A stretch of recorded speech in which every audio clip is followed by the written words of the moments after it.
I'm very happy to have this personal visit with you. Won't you be seated, please? And now, may I request that you forget all your problems and just relax while I bring you the master key with which you may unlock the door to any opportunity that your mind can conceive. The master key consists of 17 principles, the first of which is definiteness of purpose. Right here at the beginning of our visit, I'm going to make you a promise. If you will decide definitely what you want most during your entire lifetime and write it down on paper so that I can read it, I will give you the master key with which you may open the door to the attainment of your desires, whatever they may be. The exact moment when I will deliver this master key to you will depend entirely upon when you are ready to receive it. This is the first of 13 messages that I will deliver to you. Now, in each message, I will describe the master key in terms that you will understand if you are ready to understand. And now I shall give you the first cue as to the nature of the great master key which has been responsible for all the great successes in every calling, in every part of the world. Please listen carefully to what I have to say, because you may discover the secret of the master key in this first visit. You may get your first cue as to the nature of the great master key when I tell you that psychologists have discovered a natural law which is the very foundation of all personal successes. And I can describe it to you in one short sentence so you can understand it. Whatever the mind can conceive and believe, the mind can achieve. Isn't that a profound statement? You will notice that it says nothing about the need for education, but simply that whatever your mind can conceive and believe, your mind can achieve.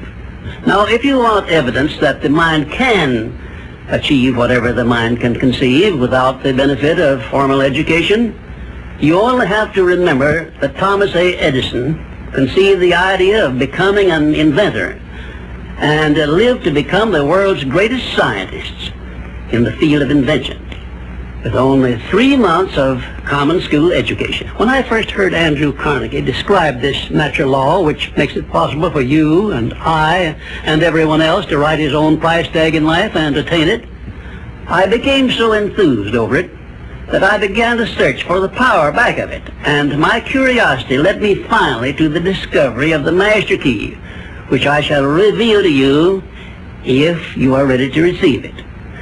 My search led me to the study of the spiritual forces with which all of us are blessed. And it was in this field that I came upon a clue which has enabled me to help millions of people to find their earthly destinies. I want to describe my discovery in the simplest terms possible, because it will reveal to you why it is true that whatever the mind can conceive and believe, the mind can achieve, regardless of how many times you may have failed in the past or how lofty your aims and hopes may be. I caught my first fleeting glimpse of the profound law which provides the means by which we may choose our own purpose in life and attain it while I was being coached by Andrew Carnegie during the organization of the Science of Success philosophy. I had just finished telling Mr. Carnegie that I feared he had chosen the wrong person to give the world the first practical philosophy of personal success because of my youth, my lack of education, and my lack of finances. Well, at this point, Mr. Carnegie delivered a lecture that I shall never forget because it changed my entire life and paved the way for my helping to change the lives of millions of people, some of them not yet born. Let me call your attention to a great power which is under your control, said Mr. Carnegie, a power which is greater than poverty, greater than the lack of education, greater than all of your fears and superstitions combined.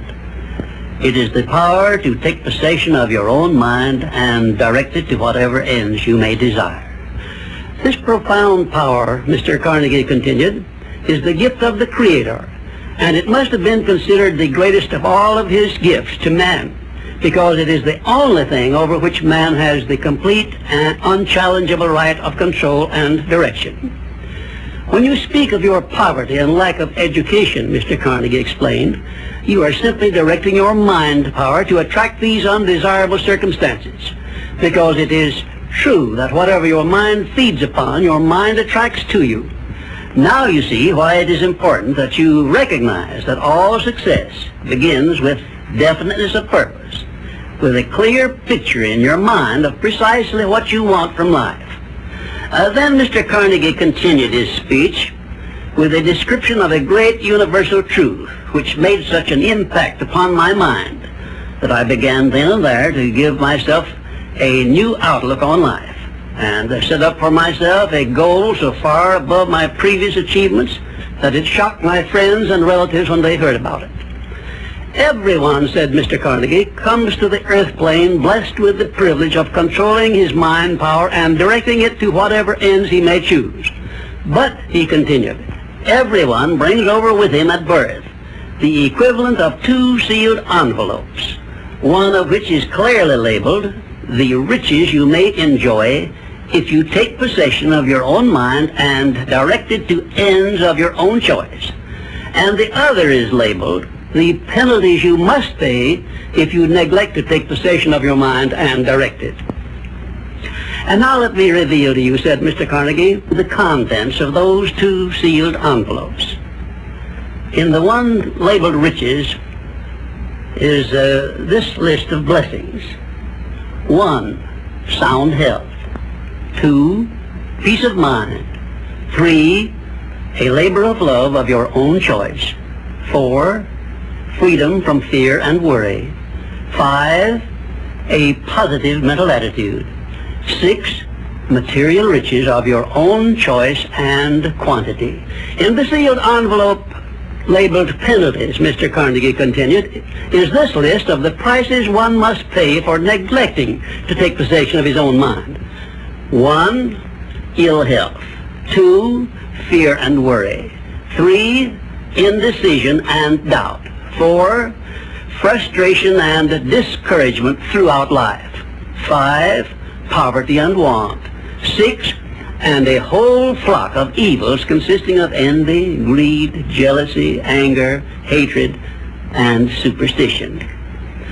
Now, my mission in life is to help you and everyone who needs my help to open up and use the contents of the sealed envelope labeled riches.